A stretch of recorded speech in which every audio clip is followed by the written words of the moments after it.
ನಮಸ್ಕಾರ, ನಾನು ನಿಮ್ಮ Soumya Hemant. Welcome back to my channel modern Adhyatmika. ಸ್ನೇಹಿತರೆ, ಕಳೆದ ಸಂಚಿಕೆಯಲ್ಲಷ್ಟೇ ನಾನು ರಾವಣನು ಭಿಕ್ಷಾಂದೇಹಿ ಅಂತ ಹೇಳಿ ಭಿಕ್ಷುಕನ ಒಂದು ವೇಷದಲ್ಲಿ ಬಂದು ಸೀತೆಯನ್ನು ಅಪಹರಣ ಮಾಡ್ತಾನೆ ಅಂತ ಹೇಳಿ ಅಲ್ಲಿಗೆ ನಾನು ಕಥೆಯನ್ನು ನಿಲ್ಲಿಸಿದ್ದೆ. ಇವತ್ತು ಅದರ ಮುಂದುವರೆದ ಭಾಗವನ್ನು ನೋಡೋಣ. ಅದಕ್ಕೂ ಮುಂಚೆ ನನ್ನ ಚಾನಲ್ನ ಯಾರು ಸಬ್ಸ್ಕ್ರೈಬ್ ಮಾಡಿಲ್ಲ ದಯವಿಟ್ಟು ಸಬ್ಸ್ಕ್ರೈಬ್ ಮಾಡ್ಕೊಂಡು ನೋಡಿ ಅಂತ ಹೇಳಿ, ನಮಗೂ ಕೂಡ ಒಂದು ಸಹಕಾರ, ನಿಮ್ಮ ಸಹಕಾರ ನಮಗೆ ಬಹಳ ಮುಖ್ಯ ಅಂತ ಹೇಳಿ ಕಥೆಯನ್ನು ಮುಂದುವರಿಸೋಣ.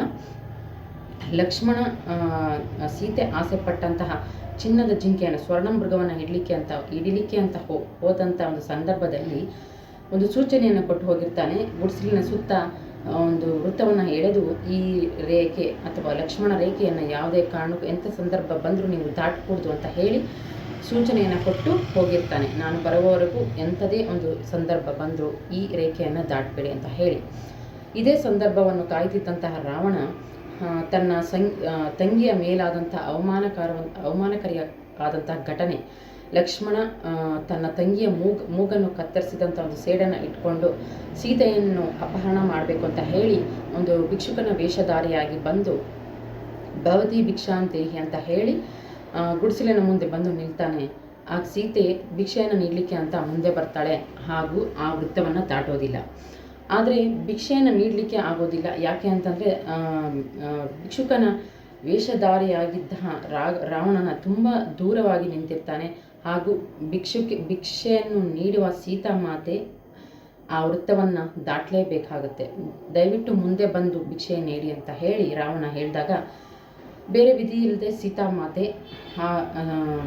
ಲಕ್ಷ್ಮಣ ಹಾಕಿದ್ದಂಥ ಒಂದು ಗೆರೆಯನ್ನು ದಾಟಿ ಭಿಕ್ಷೆಯನ್ನು ನೀಡ್ತಾಳೆ. ಭಿಕ್ಷೆಯನ್ನು ನೀಡಿದಾಗ ಭಿಕ್ಷುಕನ ವೇಷಧಾರಿಯಾಗಿದ್ದಂತಹ ರಾವಣ ತನ್ನ ನಿಜ ಸ್ವರೂಪಕ್ಕೆ ಬರ್ತಾನೆ, ಅಂದರೆ ರಾವಣನ ವೇಷಕ್ಕೆ ಬರ್ತಾನೆ ಹಾಗೂ ಸೀತೆಯನ್ನು ಅಪಹರಣ ಮಾಡ್ಕೊಂಡು ಹೋಗ್ತಾನೆ. ಈ ಸೀತೆಯನ್ನು ಅಪಹರಣ ಮಾಡ್ಕೊಂಡು ಹೋದಂಥ ಒಂದು ದಾರಿಯಲ್ಲಿ ಆ ಜಟಾಯು ಹಕ್ಕಿ, ಅಂದರೆ ಅಂತಲೇ ಹೇಳ್ಬೋದು, ಜಟಾಯು ಹಕ್ಕಿ ಅದರ ರಾವಣನ ವಿರುದ್ಧ ಯುದ್ಧವನ್ನು ಮಾಡುತ್ತೆ.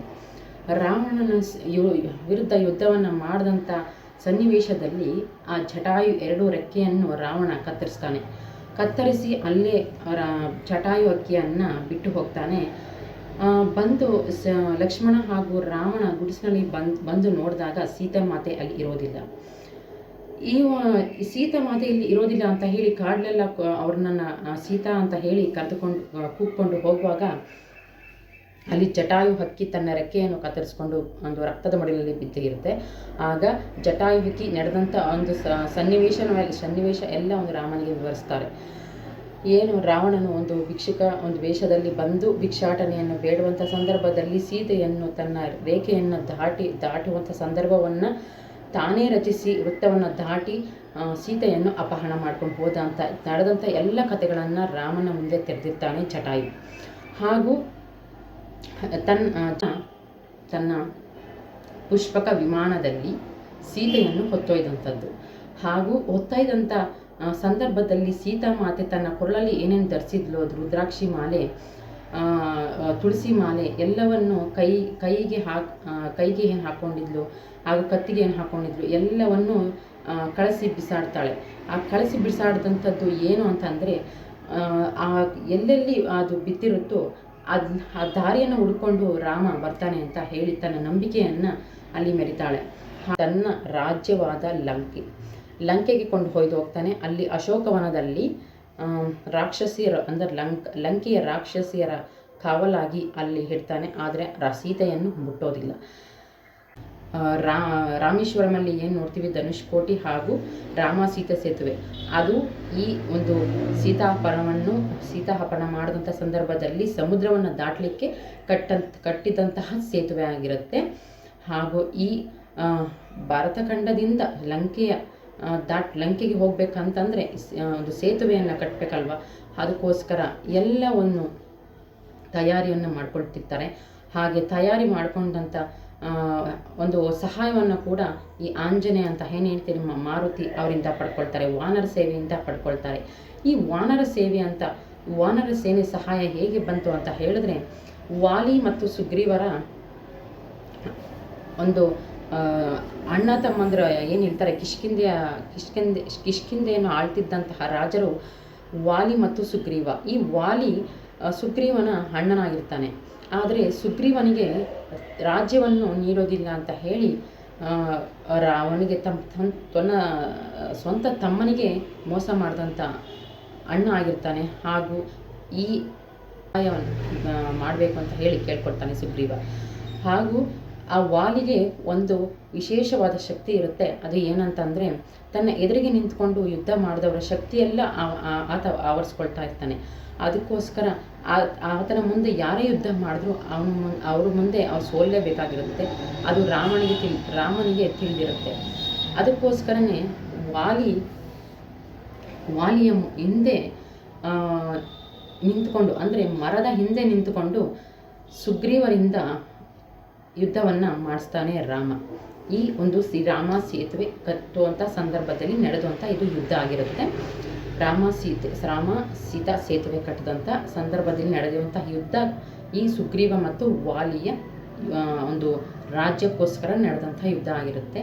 ಈ ವಾಲಿಯ ಮಗನೇ ಅಂಗದನೇ ಈ ವಾನರ ಸೇನೆಯ ನಾಯಕ ಆಗಿರ್ತಾನೆ. ಆ ಅಂಗದ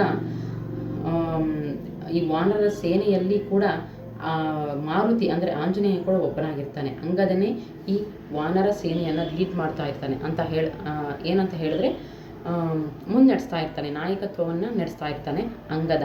ವಾಲಿಯ ಮಗನೇ ಅಂಗದ. ಈ ಘೋರ ಯುದ್ಧದಲ್ಲಿ ವಾಲಿ ಹತನಾಗ್ತಾನೆ. ಸುಗ್ರೀವ ತನ್ನ ರಾಜ್ಯಕ್ಕೆ ಮರಳಿ ರಾಜ್ಯವನ್ನು ಆಳಲಿಕ್ಕೆ ಶುರು ಮಾಡ್ತಾನೆ. ಹಾಗೂ ಈ ಒಂದು ಸನ್ನಿವೇಶನವನ್ನು ತಿಳಿದಂತಹ ಅಂಗದ ತನ್ನ ವಾನರ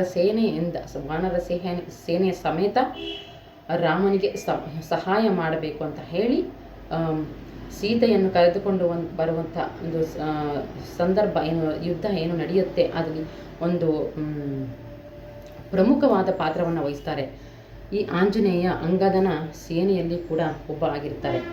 ಈ ಆಂಜನೇಯ ಆ ಸೀತೆಯನ್ನು ಅಶೋಕವನದಲ್ಲಿ ಏನು ಕಾವಲಿಗೆ ಇರಿಸಿರ್ತಾರೆ, ರಾಕ್ಷಸಿಯ ಒಂದು ಕಾವಲಾಗಿ ಇರಿಸಿದಂಥ ಒಂದು ಅಶೋಕವನದಲ್ಲಿ ಮೇಲೆ ಆಕಾಶದಲ್ಲಿ ಹಾರಿ ಹೋಗಿ ಸೀತೆಯ ಸ್ಥಿತಿಗತಿಯನ್ನು ತಿಳಿದುಕೊಂಡು ಬರ್ತಾನೆ.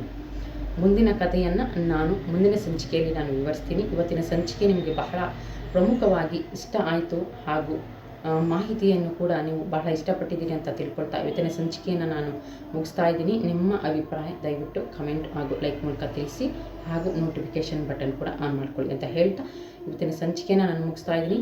ಇಷ್ಟ ಆದಲ್ಲಿ ಫ್ಯಾಮಿಲಿ ಆ್ಯಂಡ್ ಫ್ರೆಂಡ್ಸ್ಗೆ ಶೇರ್ ಮಾಡೋದು ಮರಿಬೇಡಿ. ನಮಸ್ಕಾರ.